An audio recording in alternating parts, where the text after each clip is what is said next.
ത്തിന് വേണ്ടി നിങ്ങളുടെ വോട്ടവകാശം വിനിയോഗിക്കണമേ എന്ന് ഒരിക്കൽ കൂടി അഭ്യർത്ഥിച്ചുകൊണ്ട് കാത്തുനിന്ന് സ്വീകരണം നൽകിയ നിങ്ങൾക്ക് ഓരോരുത്തർക്കും ഹൃദയം നിറഞ്ഞ അഭിനന്ദനങ്ങളും അഭിവാദ്യങ്ങളും അറിയിക്കുകയാണ്. കൂടെ ഉണ്ടാകണം.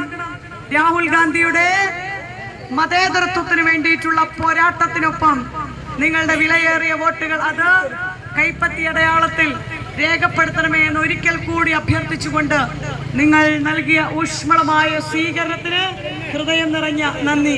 ഞാനും നിങ്ങളുമൊക്കെ ജീവിച്ചനുഭവിച്ച ആ മതേതരത്വം കാത്തു സൂക്ഷിക്കുവാൻ നമ്മൾ ഒരുമിച്ച് ആഘോഷിച്ച പെരുന്നാളും ഒരുമിച്ച് ആഘോഷിച്ച വിഷുവും ഓണവും ഈസ്റ്ററും എല്ലാം നമുക്ക് വീണ്ടെടുക്കുന്നതിന് വേണ്ടി ആ മതേതരത്വം തിരികെ പിടിക്കുന്നതിന് വേണ്ടി രാഹുൽ ഗാന്ധിയുടെ കരങ്ങൾക്ക് ശക്തി പകരണമേ എന്ന് ഒരിക്കൽ കൂടി അഭ്യർത്ഥിച്ചുകൊണ്ട് വൈകിയ വേളയിൽ അല്ലെ വീട്ടിൽ അത്താഴം ഒരുക്കുന്ന തിരക്കിനിടയിൽ കൊച്ചുമക്കളോടൊപ്പം കളിച്ചിരിക്കുന്ന സമയത്ത് വഴിയിൽ കാത്തുനിന്ന് ഊഷ്മളമായ സ്വീകരണം നൽകിയ നിങ്ങൾക്ക് ഓരോരുത്തർക്കും ഹൃദയം നിറഞ്ഞ അഭിനന്ദനങ്ങളും അഭിവാദ്യങ്ങളും നേരുന്നു. നന്ദി, നമസ്കാരം, ജയ് ഹിന്ദ്.